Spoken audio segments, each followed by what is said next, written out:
നമസ്കാരം. തിയേറ്റർ റിലീസിന് ശേഷം ഇപ്പോൾ OTT റിലീസായി വന്നിരിക്കുന്ന ഒരു തമിഴ് ചിത്രം ഗോകുൽ തിരക്കഥ എഴുതി സംവിധാനം ചെയ്ത Singapore saloon. RJ Balaji, Meenakshi Chaudhary, Sathyaraj, Lal തുടങ്ങിയവരാണ് പ്രധാന വേഷങ്ങൾ എത്തിയിരിക്കുന്നത്. ആമസോൺ പ്രൈം വീഡിയോയിലാണ് ചിത്രം സ്ട്രീം ചെയ്യുന്നത്. കതിർ, ബഷീർ എന്നീ കഥാപാത്രങ്ങളിലൂടെയാണ് ചിത്രം ആരംഭിക്കുന്നത്. ചെറുപ്പത്തിലെ ചില സംഭവങ്ങളും അവരുടെ സൗഹൃദവും ആഗ്രഹങ്ങളും ഒക്കെയാണ് ആദ്യം പറയുന്നത്. പിന്നെ കോളേജ് പഠനകാലമൊക്കെ ആയപ്പോഴേക്കും കതിറിന് ഹെയർ സ്റ്റൈലിസ്റ്റ് ആകാനുള്ള ആഗ്രഹം ശക്തമാവുന്നു. തുടർന്നുള്ള കാര്യങ്ങൾക്കാണ് സിനിമ പ്രാധാന്യം നൽകുന്നത്. പശ്ചാത്തലം നോക്കിക്കഴിഞ്ഞാൽ വലിയ പുതുമയൊന്നും ചിത്രത്തിന് അവകാശപ്പെടാനില്ല. ആഗ്രഹം ഹെയർ സ്റ്റൈലിസ്റ്റ് ആകാനാണ് എന്നതും അതിനായുള്ള ശ്രമങ്ങളും എന്ന് പറയുമ്പോഴും അതിലെ സ്ട്രഗിൾസ് എന്നത് നമുക്ക് ഏകദേശം ഊഹിക്കാവുന്ന കാര്യങ്ങൾ തന്നെയാണ്. അവിടെയും സിനിമയിൽ പോസിറ്റീവായി അനുഭവപ്പെട്ട കാര്യങ്ങളിൽ ഒന്ന് സത്യരാജിൻ്റെ കുറച്ച് സീനുകളാണ്.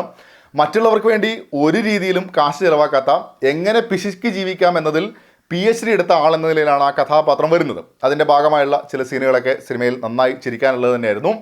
സിറ്റുവേഷൻ എന്നതിനേക്കാൾ പ്രകടനം കൊണ്ട് തന്നെയാണ് അത് സാധ്യമായതും. രണ്ടാം പകുതിയിൽ ഈ ഡാൻസ് മത്സരവുമായി ബന്ധപ്പെട്ട് കുറച്ച് സീനുകൾ, അതിൻ്റെ കൊറിയോഗ്രാഫിയും മൊത്തത്തിൽ കൊള്ളാമെന്ന് തോന്നി. ഈ രണ്ട് കാര്യങ്ങളാണ് എനിക്ക് സിനിമയിൽ പോസിറ്റീവായി അനുഭവപ്പെട്ട കാര്യങ്ങൾ. മറ്റുള്ളതെല്ലാം മോശം എന്നല്ല, പുതുമ എന്നത് കാണാൻ സാധിക്കുന്നില്ല എന്നതും കഥ എങ്ങനെ കൊണ്ടുപോകണം എന്നതിൽ സംവിധായകൻ തന്നെ കൺഫ്യൂസ്ഡ് ആണെന്നും തോന്നി. കതിർ എന്ന വ്യക്തിയുടെ വ്യത്യസ്ത കാലങ്ങളിലൂടെ പോവുകയും ഒരു സലൂൺ തുടങ്ങുന്നതാണ് പ്രധാന വിഷയമായി പരിഗണിക്കുന്നതും. അവിടെ എത്തിക്കഴിയുമ്പോഴേക്കും പാരിസ്ഥിതിക പ്രശ്നങ്ങളടക്കം അവിടെ ചർച്ച ചെയ്യുന്നതുമുണ്ട്. അതിന് ഒരു പവർ കൊടുക്കാൻ സിനിമ പരമാവധി ശ്രമിച്ചിട്ടുണ്ട്. ക്ലൈമാക്സിൽ അതിൻ്റെ ഒരു ഫീല് കുറച്ചൊക്കെ ലഭിക്കുന്നുണ്ട് എന്നൂടെ പറയാം. ഈ വിഷയത്തെ എങ്ങനെ ബ്ലെൻഡ് ചെയ്യണം, ഓർഗാനിക്കായി എങ്ങനെ കൊണ്ടുപോകണം എന്നതിൽ ഒരു വിഷൻ ഇല്ലാതെ പോകുന്നതും സിനിമ നേരിടുന്ന പ്രധാന പ്രശ്നമാണ്. അതായത് ഇത് അവസാനിപ്പിക്കാൻ ഒരു വഴി എന്ന നിലയിൽ അടുത്ത കാര്യത്തിലേക്ക് പോകുന്നു എന്ന അവസ്ഥ. പ്രകടനത്തിൽ RJ ബാലാജി തൻ്റെ സ്ഥിരം ശൈലിയിൽ തന്നെയാണ് പോകുന്നത്. കഥാപാത്രത്തിൻ്റെ ഒരു സ്ട്രഗ്ലിംഗ് സിറ്റുവേഷൻ ഒന്നും അത്ര ഇൻറ്റൻസായി ഫീൽ ചെയ്യിപ്പിക്കുന്നതിൽ പ്രകടനം വിജയിച്ചതായിട്ടും തോന്നിയില്ല. മൊത്തത്തിൽ വലിയ കാര്യമായിട്ടുള്ള പ്രകടനം ഒന്നും സമ്മാനിക്കുന്നില്ല എന്ന് തന്നെ പറയാം. മീനാക്ഷി ചൗധരിക്കും കാര്യമായി ഒന്നും ചെയ്യാനില്ല എന്നാണ് തോന്നിയത്.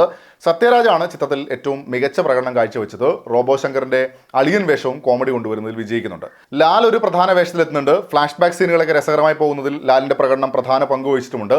ഞാൻ നേരത്തെ പറഞ്ഞല്ലോ, ഒന്നിൽ നിന്നും മറ്റൊന്നിലേക്ക് എന്ന രീതിയിലല്ലാതെ ഒഴുക്ക് എന്നത് സിനിമയിൽ മിസ്സിംഗ് ആണെന്ന്. അതിൻ്റെ ഇടയിൽ വരുന്നതാണ് വില്ലൻ്റെ ട്രാക്ക്.